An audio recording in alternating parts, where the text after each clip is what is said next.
Magandang gabi, mga ka-amazing. Welcome back dito sa aking YouTube channel. Ako ang inyong tagapagkwento mula sa Amazing AI TV Fusion and Tagalog Stories, ang tahanan ng mga kwentong kababalaghan, lagim at hiwaga. Ngayong gabi, isang kwento na naman ng kilabot ang ating pagsasaluhan tungkol sa isang huling biyahe, isang tren na hindi basta humihinto sa estasyon, at isang pasaherong hindi tao. Mga ka-amazing, sisimulan na natin ang kwento. Alas 9 ng gabi, abalang-abala pa rin ang Kamaynilaan. Ngunit para kay Alan, ang kanyang araw ay kasisimula pa lamang. Isa siyang call center agent sa Mandaluyong at gabi ang kanyang pasok. Laging huli ang biyahe niya, palaging sa LRT Line 2, sakay mula Recto hanggang Santolan. Sanay na si Alan sa katahimikan ng gabi, sa kaunting pasahero at sa mga ilaw ng istasyon na unti-unting nawawala sa paningin habang umaandar ang tren. Pero iba ang gabing ito. Pagpasok niya sa tren sa Recto Station, napansin niyang iilan lang ang pasahero. Isang lalaking tulog, isang matandang babae, at sa dulong bahagi ng tren, may isang babae na nakaitim ang suot. Naka-hoodie ito at nakayuko. Hindi niya maaninag ang mukha. Umupo si Alan sa ikatlong upuan mula sa pintuan. Nakasuot siya ng headphones pero wala siyang pinapakinggan. Wala lang. Pakiramdam niya, mas ligtas kapag may nakasara sa tenga. Pagsapit ng Puresa, bumaba ang lalaking tulog. Pagdating sa V-Mapa, bumaba ang matandang babae. Ngayon, silang dalawa na lang. Siya at ang babaeng nakaitim. Medyo naalangan si Alan. Lumipat siya ng pwesto, palayo sa babae, pero di niya mayailis ang pakiramdam na may nakatitig sa kanya. Sumulyap siya sa refleksyon sa salamin. Ang babae hindi gumagalaw. Nakayuko pa rin. Siguro antok lang, bulong niya sa sarili. Pagdating sa Betigo Belmonte, walang sumakay. Paglampas ng Cubao, biglang huminto ang tren. Nag-fluctuate ang ilaw. Sandaling dumilim. Nagsimulang mag-brownout sa loob ng bagon. Nag-buzz ang PA system. Pasensya na po, may temporary system failure. Mangyaring manatili po sa inyong kinauupuan. Walang sumunod na anunsyo. Ilang minuto ang lumipas. Tahimik, walang gumagalaw. Ilang segundo pa, bumalik ang ilaw. Ngunit nang lumingon si Alan sa kabilang dulo, wala na ang babaeng nakaitim. Napakunot ang kanyang noo. Tumayo siya. Inikot ang tingin sa paligid ng tren. Walang ibang tao. Ako na lang, tumingin siya sa salamin sa tabi ng pinto. Doon, biglang may kumislap na anino. Tumingin siyang mabuti. Mukha ng babae, maputla, mahaba ang buhok at umiiyak ng dugo. Muntik siyang mapasigaw. Napatras siya at halos matumba. Paglingon niya sa mismong likod niya, wala namang tao. Pilit niyang pinakalma ang sarili. Hindi totoo. Guni-guni lang, pero may narinig siyang mahinang boses. Parang bulong mula sa kabilang bagon. Kailangan ko ring makauwi. Lumamig ang paligid. Kinilabutan siya. Hindi gumagana ang intercom. Walang signal ang cellphone niya. Sumubok siyang dumaan sa connecting door ng tren. Nasa kabilang bagon na siya. Wala ring tao. Wala ring ang babae. Pero may isa pang pasahero. Isang batang lalaki nasa mga 8 taon. Nakaupo sa tabi ng bintana. Nakatingin ito sa labas. Pero hindi gumagalaw. Uy, bata, mahinang tawag ni Alan. Anong ginagawa mo rito? Hindi po sumagot. Dahan-dahan siyang lumapit. Pero nang malapitan niya ito, napansin niya na wala itong anino. Bumalikwas si Alan pabalik sa kabilang bagon. Nanginginig na siya. Sa loob-loob niya, ito bang tren? Normal pa ba to? Habang naglalakad siya pabalik, biglang nagsara ang connecting door sa likod niya. Kahit hindi niya ito hinawakan, pagharap niya, naruna uli ang babaeng nakaitim, nakatayo sa gitna ng bagon. Nasaan ang anak ko? Tanong nito. Ngunit ang boses ay tila nanggagaling sa ilalim ng lupa. Mabigat basag at may kasamang panghigbi. Napaatras si Alan. Hindi ko alam kung sino ka. Anong gusto mo sa akin? Dahan-dahang lumapit ang babae. Habang lumalapit ito, tila humihinto ang oras. Bumagal ang ilaw ng bagon. Lahat ng tunog ay tila nilamon ng katahimikan. Hanggang sa halos ilang pulgada na lang ang layo nito kay Alan. Pareho tayong hindi makauwi. Bulong nito. Biglang nag-blackout muli ang ilaw. Nasa sahig na si Alan, nakasandal sa upuan, nanginginig. Wala na ang babae, tahimik ang paligid. Tila wala na ring gumagalaw sa tren. Tumingin siya sa orasan ng cellphone niya. 10:30 ng gabi. Tumayo siya, nag-aalangan kung lalapit sa pintuan ng bagon o babalik sa upuan. Nang biglang bumukas ang pintuan ng tren. Sumasakay ka ba? Isang boses ang narinig niya.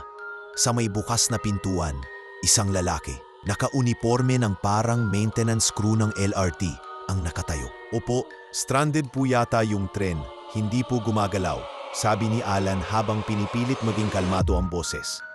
Tumango ang lalaki. Oo, may nangyaring abnormal sa sistema. Ako ang na-assign mag-check sa tren na to. Pero, ikaw lang ba ang sakay dito? Oo, may mga nakita akong pasahero kanina, pero lahat sila bumaba. Meron lang isa, babae, pero hindi ko na siya nakita. Sagot ni Alan. Napatingin ang lalaki sa paligid ng bagon, bago muling tumingin kay Alan. May babaeng nakaitim? Napahinto si Alan. Bakit po? Hindi sumagot ang lalaki. Sa halip, naglabas siya ng maliit na device, parang EMF reader o scanner. May nakasama ka na sa tren na to. Yung babae, hindi siya basta tao. Napalunok si Alan. Ha? Anong ibig mong sabihin? Hindi ito ang unang beses na may nai-report na ganito sa huling biyahe. 3 buwan na. Palaging babae, palaging nakaitim, palaging huling tren, at palaging may isang saksi na gaya mo. Napaatras si Alan. Bakit ako? Anong meron sa tren na to? Bumuntong hininga ang maintenance crew. May isang babaeng tumalon sa riles sa istasyong Katipunan. Hindi siya agad nauha. Naipit siya sa ilalim. Hindi na siya nabuo ng inilabas. Diyos ko, bulong ni Alan. Simula noon, may mga nakakarinig ng iyak. May nakakita ng babae pero hindi lumalapit. Hanggang ngayon, ikaw ang pinakaunang pinuntahan niya. Ano bang gusto niya? Hindi namin alam. Pero bawat makakita sa kanya, hindi na bumabalik sa normal ang buhay. Bumukas bigla ang pinto sa kabilang dulo ng bagon. Muling lumamig ang paligid. Pareho silang napatingin doon. Sa dulo ng tren, nakatayo na muli ang babae. Umiiyak, nakatingin kay Alan. Makakauwi rin ako. Makakauwi rin ako. Napaatras si Alan. Bakit ako? Anong gusto mo sa akin? Biglang sumigaw ang lalaki. Huwag kang tumingin sa mata niya, pero huli na. Nagtama na ang mata nila ni Alan. Isang iglap, nagdilim ang paligid, para bang hinihigop ang lahat ng ilaw sa bagon. Napapikit si Alan. Nang iminulat niya ang mga mata niya, wala na siya sa tren. Nasa isang madilim na kwarto siya. Maliwanag lang ang isang fluorescente light sa kisame.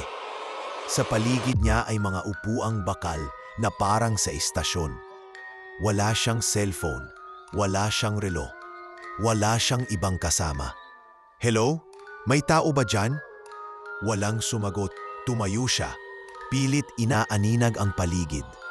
Sa malayo, may isang salamin sa dingding. Lumapit siya. Pagharap niya sa salamin, hindi niya mukha ang nakita. Isang babaeng umiiyak ng dugo ang nandoon. Ginagaya ang galaw niya. Sumisigaw siya, pero hindi niya marinig ang sarili niya. Sa likod ng salamin, may mga aninong parang nanonood. Isa-isang bumubulong. Kasama na siya. Isa na siya sa kanila. Hindi na siya makakaalis. Muli siyang napapikit. Sumigaw. Tama na. Wala akong kinalaman dito. Biglang lumiwanag. Nasa tren na uli siya. Ngunit hindi na siya nakaupo. Nakatayo na siya sa mismong dulo ng tren. At sa kinauupuan niya dati, may bagong lalaking sakay. Tila galing call center. Nakikinig sa headphones. Dahan-dahan siyang napayuko, nakatingin sa sahig. At habang umaandar ang tren, sa bawat istasyon, hindi siya bumababa. Kailangan ko ring makauwi. Pagdating ng tren sa Cubao Station, pumasok ang isang bagong pasahero, si Carla, isang working student na pauwi mula sa kanyang night shift sa isang fast food. Napansin niyang kaunti na lang ang tao sa tren. Umupo siya malapit sa gitna, habang sinisiksik sa bag ang kaniyang apron at ball cap. Napansin niya ang isang lalaking nakaupo sa dulo, nakaitim na hoodie, nakayuko. Akala niya tulog lang, pero may kung anong kilabot ang sumundot sa batok niya. Kinuha niya ang kanyang earphones at sinubukang i-play ang music sa phone. Walang signal. Hindi rin mag-play. Napatingin siya sa screen, naglo-load lang ng matagal. Habang sinusubukang ayusin, may narinig siyang click, click, click. Parang may mabigat na bagay na hinihila. Tumingin siya sa paligid, wala naman. Pag-angat ng mata niya sa salamin sa tapat, nakita niyang gumalaw ang lalaki sa dulo. Dahan-dahan itong tumingala. Pero imbes na mukha, lang ang nakikita niya sa loob ng hood. Parang walang ulo. Kinusot niya ang mata niya. Pagtingin ulit, nakayuko ulit ito. Ngunit ngayon, may aninong tila dumaan sa kanyang likuran. Napalingon siya. Wala. Dumating ang tren sa Katipunan. Walang sumakay. Biglang nag-brown out. Mula sa speaker ng tren, narinig niya ang boses ng babae, paos at malalim. Makakauwi rin ako. Napabangon si Carla. Ano yon? Biglang bumukas ang connecting door sa pagitan ng bagon. Walang tao. Pero naramdaman niyang may malamig na hangin na dumaan sa balikat niya. May nakita siyang papel na dahan-dahang dumapo sa sahig. Pinulot niya ito. Luma na ang papel, parang galing sa lumang dokumento. May drawing ng tren at sa loob nito may 3 nilalang na may itim na mata. Sa ibaba ng papel, may nakasulat, walang sinumang sumakay sa huling biyahe ang makakatakas. Bumukas muli ang ilaw, ngunit napansin niyang siya na lang ang tao sa bagon. Ang lalaking nakaitim, wala na. O baka nasa likod na niya. Dahan-dahan siyang tumalikod. Nakatayo ito sa tapat niya ngayon, nakaharap sa kanya. Mahaba ang buhok, nangingitim ang balat at ang bibig, nakanganga ng sobrang lawak na tila sinisigaw na hindi marinig. Anong gusto mo sa akin? Nanginginig niyang tanong. Dahan-dahang inangat ng nilalang ang kamay nito at itinuro ang kanyang dibdib. Ikaw na ang susunod. Biglang lumiwanag muli ang ilaw. Mabilis na nagbukas ang pinto ng tren sa estasyong Santolan. Agad siyang lumabas, halos madapa sa pagmamadali. Paglingon niya, ang tren ay nananatiling nakabukas ang mga pinto, parang naghihintay ng ibang biktima. Wala nang tao sa loob, pero sa salamin, kita pa rin ang imahe ng babaeng umiiyak ng dugo. Paglabas ni Carla sa estasyon, humahangos siyang pumara ng taxi. Nakatingin siya sa paligid, sinisiguradong wala nang sumunod sa kanya. Sa likod ng isang poste, may lalaking nakaitim, nakatayo, hindi gumagalaw. Pagdating niya sa boarding house, agad siyang pumasok at nilok ang pinto. Pero sa salamin ng cabinet sa kanyang kwarto, hindi niya nakita ang sarili. Ang refleksyon ay hindi siya. Isa na siyang bahagi ng tren. At habang natutulog ang lungsod ng Maynila, patuloy na umaandar ang huling tren sa dilim. Sa control room ng LRT Line 2, may isang maintenance operator na nagmamasid sa CCTV recordings ng gabing iyon. Lumapit ang isa pang empleyado. Pare, may nakita ka bang kakaiba sa tren 207? Wala naman, maliban sa... Tumigil siya. Pinindot niya ang rewind. Binagal. Tumutok sa screen. Sa loob ng tren, nakita nilang may pasaherong nakaupo. 1, 2, 18. Ngunit ayon sa report, 2 tao lang ang umakyat sa biyahe. Sa pinakadulo ng bagon, may isang babaeng umiiyak. Sa tabi niya, isang batang lalaki. Sa kabilang dulo, isang lalaking nakaitim. Sa gitna, mga nakaupo na hindi gumagalaw. At sa black box audio, narinig nila ulit ang pabulong na mensahe. Makafawirin kami, isa-isa lang. Sa sumunod na gabi, muling umikot ang huling biyahe ng tren sa LRT Line 2. Halos walang laman ang bagon. Maliban sa 2 bagong pasahero, si Jake, isang delivery rider na na-late sa cut-off ng trabaho, at si Mila, isang guro sa night class sa Maynila na ngayon lang ulit sumakay ng tren matapos ang matagal na leave dahil sa trauma. Tahimik ang biyahe. Sumakay si Jake sa Legarda Station, may dala pang maliit na tahon ng food delivery na hindi natanggap ng customer. Umupo siya malapit sa pinto. Si Mila naman ay sumakay sa kubaw, may hawak na notebook at backpack at naupo sa dulo ng bagon. Nagkatinginan sila sandali. Pareho ring napansin na kakaunti ang tao. Pagdating ng Betty Go Belmonte, napansin ni Jake na may lalaking nakaitim na hoodie na nakaupo sa kabilang dulo nakayuko. Sa tabi nito, may batang nakatingin lang sa sahig, nakatayo. Napatingin siya kay Mila, pero nakayuko rin ito, tila nagbabasa o nagsusulat. May kung anong bumubulong sa tenga ni Jake. Ikaw ang pang-18. Napalingon siya sa paligid, wala namang nagsasalita. Inisip niyang baka pagod lang siya. Sinubukan niyang isandal ang ulo sa upuan at pumikit. Ngunit nang dumilat siya, nakita niyang ang salamin sa harapan ng bagon ay unti-unting namumula, parang dinudugo. Napaupo siya ng tuwid. "Miss, nakita mo to?" Tanong niya kay Mila. Napatingin si Mila. Nanlaki ang mata. Hindi na naman sila tapos. Bulong ni Mila. "Anin ibig mong sabihin?" Tanong ni Jake. "Matagal na to. May araw, buwan at biyahe na tinatalian nila ng sumpa. Ang huling tren, kung hindi mo sila pinansin, baka may tsansa kang makalabas. Pero kapag kinausap mo o tumingin sa mata, wala ka nang kawala." Napaatras si Jake. "Kanina, kinausap mo ba sila?" Tanong ni Mila. "Hindi ko sila kinausap, pero may narinig akong boses." "Yun na yon," sagot ni Mila, sabay tingin sa kabila. Ang bata at ang lalaking nakaitim ay nawala na sa pwesto nila. Napatingin si Jake sa salamin sa tapat. Sa kanya nakita, nasa likuran na niya ang batang lalaki.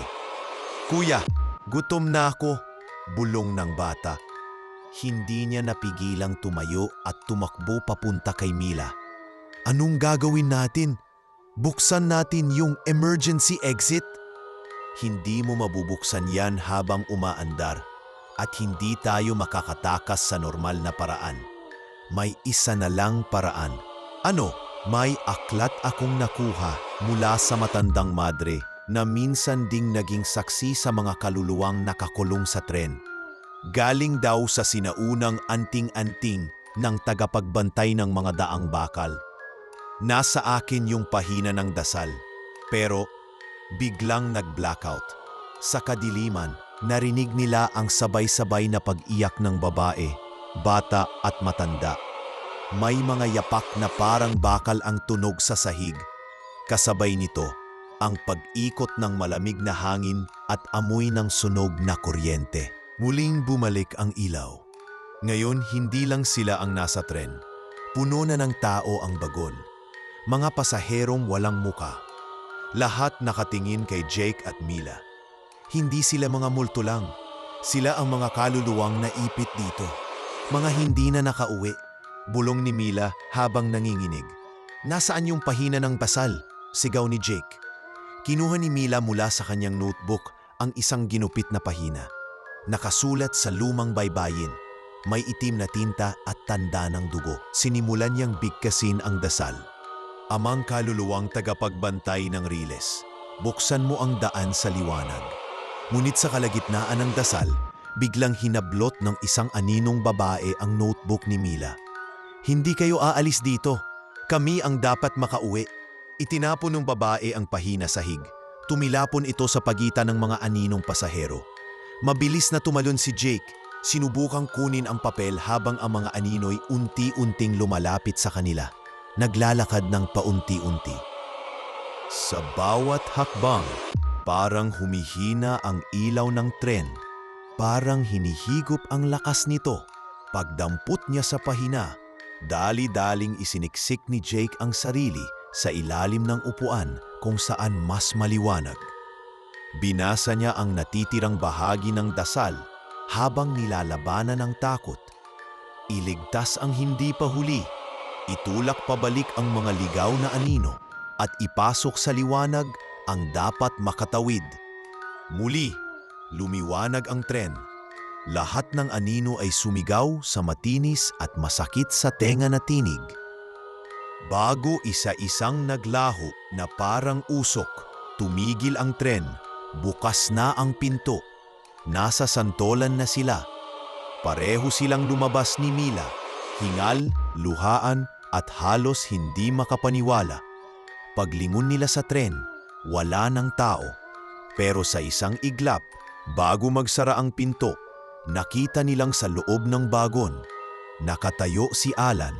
Sa tabi niya, si Carla. Sa harap niya, ang batang lalaki. At sa pinakadulo, ang babaeng umiiyak ng dugo, nakatingin kay Jake at Mila habang binubulong muli ang iisang kataga. "Makakauwi rin ako." Pagkatapos ng gabing iyon, hindi na muling sumakay sa LRT si Jake at Mila. Kapwa sila nagdesisyong iwasan ang huling biyahe, kahit gaano ito kahirap sa kanilang trabaho. Ngunit kahit anong pag-iwas, ang anino ng tren ay tila sumusunod pa rin. Bawat tunog ng riles, bawat busina ng malalayong tren, tila may dalang paalala. Isang buwan ang lumipas at sa isang lumang estasyon sa pagitan ng Katipunan at Anonas. Isang estasyong matagal nang isinara matapos masira sa lindot. May isang batang lalaki na nakitang gumagala ng mag-isa. Madungis, tahimik at tila nawawala. "Anak, anong ginagawa mo dito?" tanong ng gwardya. "Hintayin ko lang po si Mama," tugon ng bata. "Sabi niya sasakay kami pa uwi." "Nasaan nanay mo?" Ngumiti ang bata at itinuro ang madilim na lagusan ng lumang riles. Doon unti-unting umusbong mula sa dilim ang isang tren. Luma, kalawangin at puno ng itim na usok. Bumukas ang pinto at sa loob, isang babae ang nakatayo. Umiiyak ng dugo. "Halika na anak," mahinang sabi ng babae. Tila normal ang lahat sa paningin ng bata. Sumakay siya at dahan-dahang isinara ang pinto. Ang tren ay dumausdos sa riles na matagal nang walang kuryente at nawala sa ulap ng dilim. Kinabukasan, natagpuan ng gwardya sa istasyon. Nanginginig, tulala at walang masabi kundi ang katagang paulit-ulit niyang binubulong. Makakauwi rin sila, isa-isa lang. Muling binuksan ng pamunuan ng LRT ang black box system upang i-review ang mga huling biyahe ng tren 207. Isa-isang pinag-aralan ang mga recording, ngunit laging may nawawala.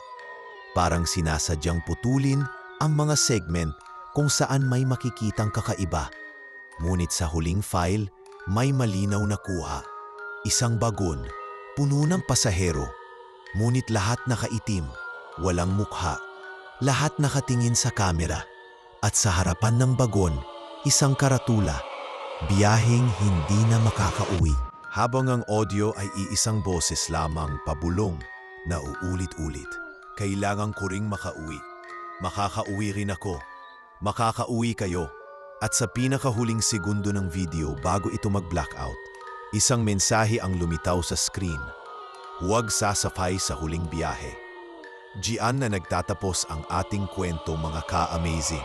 Maraming salamat sa inyong pagtutok at pagsama sa isang gabi ng katatakutan. Kung nagustuhan ninyo ang kwentong ito, i-like, i-share, mag-comment at mag-subscribe na kayo sa ating YouTube channel, Amazing AI TV Fusion and Tagalog Stories, para sa mas marami pang mga kwentong multo, hiwaga at lagim. Ako ang inyong tagapagkwento. Hanggang sa susunod nating kakatakutan, mga ka-amazing. Paalam at ingat sa pagsakay, lalo na sa huling biyahe.